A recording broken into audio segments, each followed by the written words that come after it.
दोस्तों आपको मैंने आरआरबी एनटीपीसी की वैकेंसी के बारे में कई सारे बातें बता दी। थोड़ा सा आप फेमिलियर हो गए होंगे कि ये 12th पास के ऊपर के हर बच्चे के लिए वैकेंसी है। यानी कि अगर आपने 12वीं पास करी है तो आप इसका फॉर्म भर सकते हैं, फिर चाहे आप बीए कर रहे हो, बीएससी कर रहे हो, या फिर बीकॉम कर रहे हो, या फिर बीटेक कर रहे हो, कुछ भी कर रहे हो, आपने ग्रेजुएशन पास कर ली हो चाहे ना कर ली हो, आप इस फॉर्म को भर सकते हैं। अब इसकी तैयारी कैसे करनी है ये जरा सुनिए।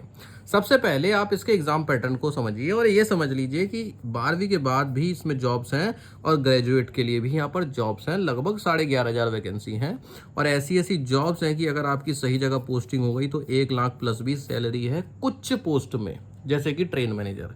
वरना ग्रेजुएट वाली पोस्ट की ज़्यादातर सैलरी 60-65 हज़ार रुपये है और ट्वेल्थ पास वालों की जो एक एवरेज सैलरी है वो लगभग 35 हज़ार रुपये है। ठीक है, तो सबसे पहले आप यहाँ पर एग्जाम के पैटर्न को समझिए। सबसे पहले देखिए इसका ऑफिशियल सिलेबस कि रेलवे ने एनटीपीसी का ऑफिशियल सिलेबस क्या दे रखा है। सिलेबस में आपके सामने दिखेंगे सिर्फ 3 सब्जेक्ट, परंतु उसके अंदर बहुत कुछ होगा। जैसे कि सबसे पहले आपके सामने आएगा CBT 1। CBT का मतलब कंप्यूटर बेस्ड टेस्ट 1। यहाँ पर आपके सामने सिर्फ 3 सब्जेक्ट दिख रहे होंगे आपको।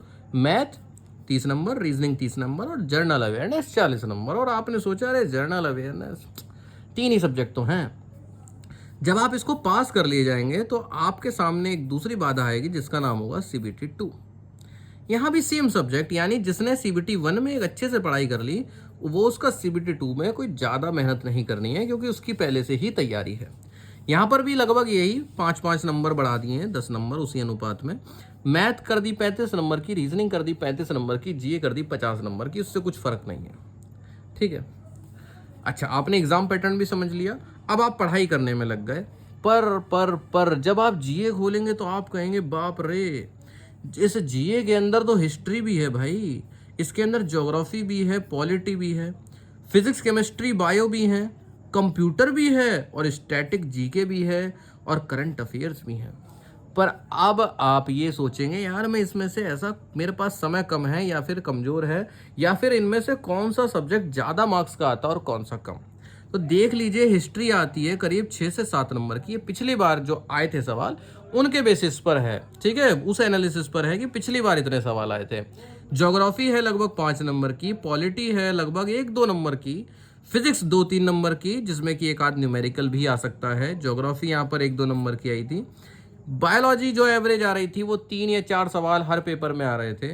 कंप्यूटर के लगभग 4 सवाल हर पेपर में आ रहे थे और स्टैटिक जीके, ठीक है, कि ये आविष्कार किसने किया, ये राजधानी किसकी है, या फिर इस तरह के जो होते हैं ना कि पहला राष्ट्रपति, पहला ये राज्यपाल, इस तरह का स्टैटिक जीके 8-9 नंबर की, करंट अफेयर्स 11-12 नंबर की। तो इस बेसिस पे आप देख सकते हैं कि कौन कौन से सब्जेक्ट हमारे इंपॉर्टेंट सब्जेक्ट हैं। ठीक, अब भाई साहब आपको इनकी तैयारी करनी है तो भाई बुक कौन सी लें। तो बुक्स मैं आपको सजेस्ट कर देता हूँ। ये आपने नाम सुना होगा पिनैकल पब्लिकेशन का, आपने कोचिंग में नाम सुना होगा पिनैकल का। ठीक है, बड़ी अच्छी कोचिंग है। यहाँ पर बुक्स आ रखी हैं इनकी और अच्छी बुक्स है। अच्छी क्यों है, मतलब मुझे अच्छी क्यों लगी, क्योंकि एक तो इनमें चैप्टर वाइज कवर किया हुआ है, इंग्लिश हिंदी मीडियम दोनों हैं, और यहाँ पर आपको सिखाने के लिए डिटेल, जैसे क्वेश्चन दिया फिर उसका आंसर दे दिया, तो अब आपको क्या पता भाई ये कैसे आया, तो उसको सिखाने के लिए वहाँ पर एक्सप्लेनेशन है। और साथ ही साथ अगर शॉर्ट ट्रिक वहाँ पर कोई लग रही है तो वो शॉर्ट ट्रिक भी है, क्योंकि रीजनिंग से ऐसा सब्जेक्ट में शॉर्ट ट्रिक्स की बहुत इंपॉर्टेंस होती है। इंडेक्स दिखा देता हूँ, इंडेक्स से ही आप आधी चीज़ें समझ जाएंगे। ठीक है, आधी चीज़ें समझ जाएंगे। कोई से इंडेक्स खोलते हैं, जैसे इनइक्वालिटी, एक टॉपिक खोल लेते हैं इनइक्वालिटी। ठीक है, तो सबसे पहले यहाँ पर इस टॉपिक का कॉन्सेप्ट समझाया जाएगा कि भाई इसमें ये होता है, ऐसा ऐसा होता है। उसके 2-4 एग्जाम्पल देके आपको सवाल समझाए जाएंगे और रेलवे के हर एग्जाम में जितने उसमें सवाल आए हुए हैं वो सवाल दिए जाएंगे। ठीक है, जैसे इन्होंने बताया कि आज तक इनइक्वालिटी से 89 सवाल आए हैं प्रीवियस ईयरली, तो पिछले बार के 89 सवाल वो हो गए। ठीक है, और क्या कहते हैं, ये 87 सवाल आपको एग्जाम्पल के तौर पर होगा, यानी बहुत सारे सवाल आपको मिलेंगे। कोई भी चैप्टर खोलोगे क्वेश्चन मिलेगा, फिर उसका आंसर मिलेगा और फिर उसका एक्सप्लेनेशन मिलेगा। ये भी बताया जाएगा कि ये किस एग्जाम में पूछा गया था। ये तो हो गई रीजनिंग के बाद। इसी तरह से साइंस है, सॉरी मैथ है, और तीसरी बुक आपको ये मिलेगी जनरल स्टडी, क्योंकि आपने देखा यहाँ पर जीए का बड़ा इंपॉर्टेंट रोल है, बहुत अच्छा वेटेज है। जब आप जीए खोलेंगे तो मेरे दोस्त आपका दिल खुश हो जाएगा। अब आप पूछोगे दिल खुश कैसे होगा मेरे भाई, तो दिल खुश ऐसे होगा, जरा आप इसका इंडेक्स देखिए, स्टैटिक जीके, हिस्ट्री, पॉलिटी, दिख रहा है, geography, economics, physics, chemistry, bio, environment, science and technology, computer and current affair. यानी जो जीए का पैटर्न रेलवे का है उस पूरे पैटर्न पर इन्होंने वर्क कर रखा है, पूरे पैटर्न पर। हिस्ट्री है ना, मेडिवल हिस्ट्री, ज्योग्राफी, पॉलिटी, ऐसा कोई सब्जेक्ट नहीं है, ये नहीं कि इसको सिर्फ एक हिस्ट्री, ज्योग्राफी, पॉलिटी की बुक बना के छोड़ दी है साइंस की, नहीं, इन्होंने सब कुछ कवर किया है, सारे सवाल कवर किए हैं। और टीसीएस ज़्यादातर जो रेलवे के एग्ज़ाम का ठेका लेती है, उसकी एक खास बात है कि उसमें जो सवाल आते हैं वो रिपीट होते हैं। ठीक है, यहाँ पर इंग्लिश मीडियम में है, हिंदी मीडियम में भी ये बुक आती है। यहाँ पर सब दे रखा है कि किन किन एग्जाम्स को ये कवर करती है, रेलवे के सभी एग्जाम्स को कवर करती है। तो इन बुक्स का लिंक आपको डिस्क्रिप्शन में मिल जाएगा, आप वहाँ से ले सकते हैं।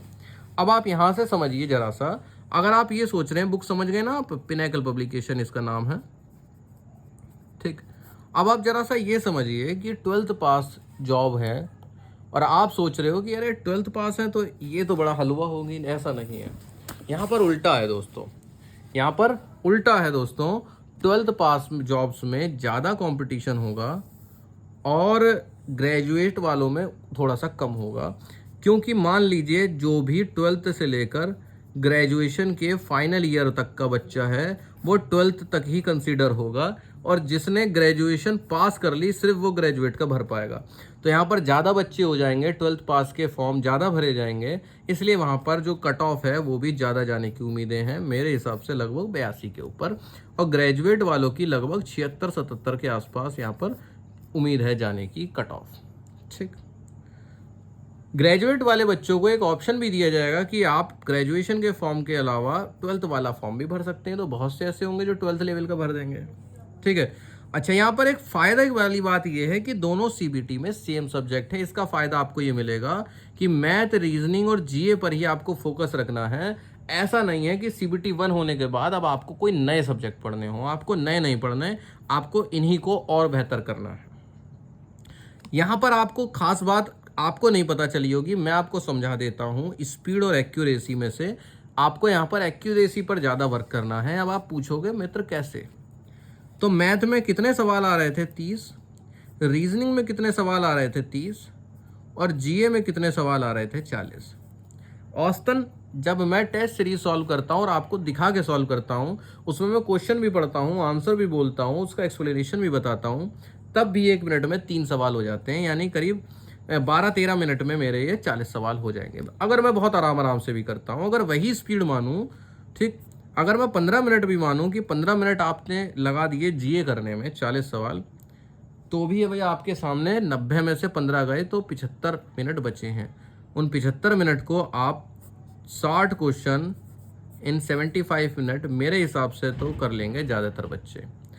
1 मिनट में एक क्वेश्चन भी करेंगे तब भी आपके 15 मिनट बचेंगे। उन 15 मिनट में आप वो सवाल कर सकते हैं जो कि आपको कठिन लग रहे हो। और ये मैंने 15 मिनट ज़्यादा बोल दिए, जब आप पढ़ रहे होंगे आप खुद ही देखेंगे, इसमें तो टाइम ही नहीं लगता। आपने क्वेश्चन पढ़ा और उसका आंसर या तो आपको पता होगा या नहीं पता होगा, पता होगा तो टिक करके आगे बढ़ जाएंगे, और नहीं पता होगा तो उसको छोड़ के आगे बढ़ जाएंगे। तो यहाँ पर एक्यूरेसी ज़्यादा इंपॉर्टेंट रहेगी। जिसको नॉलेज ज़्यादा होगी, भले ही वो स्लो हो, परंतु वो ज़्यादा मार्क्स ले जाएगा। यही क्वेश्चन पेपर अगर होता कि 90 सवाल हैं और समय है 100 सवाल हैं और समय है 60 मिनट, तब मैं कहता कि हाँ यहाँ पर स्पीड ज़्यादा मायने रखेगी, एक्यूरेसी नहीं, क्योंकि एक्यूरेसी वाला उतने सवालों को अटैम्प्ट ही नहीं कर पाएगा। पर यहाँ पर समय काफ़ी दिया हुआ है, क्योंकि जीए का सेक्शन एक बड़ा सेक्शन है और वो समय ज़्यादा नहीं लेता। मैथ रीजनिंग समय लेते हैं, और जीए में आप समय बचाकर मैथ रीजनिंग को दे सकते हैं। इस प्रकार से आपका पेपर छूटेगा नहीं। परंतु आप क्या करिए, प्रीवियस ईयर के क्वेश्चन सॉल्व करिए, तो आपको पता चलेगा कि आप गिवन टाइम में पूरा क्वेश्चन पेपर को सॉल्व कर पा रहे हैं या फिर नहीं। ठीक है, यहाँ पर इंपॉर्टेंट चीज़ जो आपके लिए थी वो ये थी, यहाँ पर आपको इंपॉर्टेंट सब्जेक्ट बताना। जैसे कि मैंने आपको बताया, हिस्ट्री, ज्योग्राफी को आप छोड़ नहीं सकते, हल्के में नहीं ले सकते। हल्के में लेना है तो आप देख लीजिए इसमें से कौन कौन से सब्जेक्ट ऐसे हैं जिनसे एक आध नंबर का पूछा गया है। परंतु ऐसा नहीं है कि आपको उनको छोड़ना है, आपको उनको बाद में प्रिपेयर करना है। जैसे कि आपने देखा कि आपको ये शुरू करनी है हिस्ट्री, ज्योग्राफी, पॉलिटी में से कुछ शुरू करना है पढ़ने के लिए, तो आप हिस्ट्री से शुरू करिए। क्यों? क्योंकि उससे ज़्यादा नंबर के सवाल आ रहे हैं। आप ज्योग्राफी को फिर पढ़िए, लास्ट में पॉलिटी पढ़िए। आप सोचिए मैं साइंस पढ़ता हूँ, फिजिक्स, केमिस्ट्री, बायोलॉजी में से, तो आप पहले बायोलॉजी पर ध्यान दीजिए, फिर फिजिक्स को देखिए और फिर केमिस्ट्री को देखिए। आप सोचें कि यार मैं कंप्यूटर पढ़ लेता हूँ, हाँ बिल्कुल पढ़ लीजिए भाई। कंप्यूटर एक ऐसा सब्जेक्ट है जो स्कोर गेनिंग होता है, कम समय में ये कवर हो जाएगा और आपको अच्छे मार्क्स दे जाएगा। इसके अलावा बची स्टैटिक जीके और करंट अफेयर। स्टैटिक जीके अगर आपकी कमज़ोर है, अच्छी है तो कोई बात नहीं, और अगर आप मेरी तरह जीरो बटा लड्डू हैं तो स्टैटिक जीके को ट्रिक्स से कर लीजिए। यूट्यूब पर ट्रिक्स मिल जाएंगी जिससे कि आप अपने इंपॉर्टेंट टॉपिक्स को कवर कर सकते हैं। ठीक है, ये नहीं कि आपको लाइन ही लगा देनी है, इंपॉर्टेंट टॉपिक्स कवर करने हैं। करंट अफेयर्स को आप कब करिएगा? जब आपका 1 महीना बचा हो एग्ज़ाम होने में, उस समय के यूट्यूब पर जाना और डाल देना current affairs of last 6 month या 1 ईयर, जो भी आप बचा पाओ, जितनी आपकी क्षमता हो याद करने की, उतने महीने तक का याद कर लेना। फिलहाल लगभग 1 महीने, मतलब पेपर होने से लगभग 1 महीना पहले आपका क्वेश्चन पेपर बन जाएगा। ठीक है, तो उस समय के करंट अफेयर को ज़्यादा दिमाग में रखना। आसपास के करंट अफेयर यानी पेपर होने से 2-3 महीने पहले वाले करंट अफेयर ज़्यादा इंपॉर्टेंट होते हैं। अभी भी आपके कुछ सवाल हैं किसी चीज़ को लेकर तो आप क्वेश्चन पूछ सकते हैं। बुक्स मैंने जो दिखाई हैं अच्छी बुक्स हैं। ठीक है, मैं हर बुक का क्या बताता हूँ, हर बुक के मैं फ़ायदे बताता हूँ, मैं फीचर्स बता देता हूँ। जैसे कि मैंने आपको बता दिए कि भाई इसके फीचर ये हैं कि इसमें आपको चैप्टर वाइज क्वेश्चन मिलेंगे। ठीक, इसमें आपको इंग्लिश और हिंदी दोनों मीडियम के सवाल मिल जाएंगे। फ़ायदा इसमें यह है कि कोई भी क्वेश्चन का आंसर आपको ये नहीं रहेगा कि यार ये कैसे आया। क्यों? क्योंकि उसका डिटेल एक्सप्लेनेशन भी होगा और साथ में उसमें शॉर्ट ट्रिक भी होगी अगर उसमें ज़रूरत है तो। और मेरे हिसाब से मैथ तो नहीं, पर हाँ रीजनिंग ऐसा सब्जेक्ट जरूर है जिसमें कि आपको ज़्यादा से ज़्यादा ट्रिक्स की ज़रूरत है। मैथ में भी कुछ टॉपिक्स ऐसे हैं कि अगर ट्रिक मिल जाती है तो बहुत अच्छी बात है, परंतु बहुत ज़्यादा ट्रिक सीखना भी कन्फ्यूजन हो जाता है मैथ में। आपका जो भी सवाल हो आप कमेंट करके पूछ सकते हैं एनटीपीसी की वैकेंसी को लेकर दोस्तों।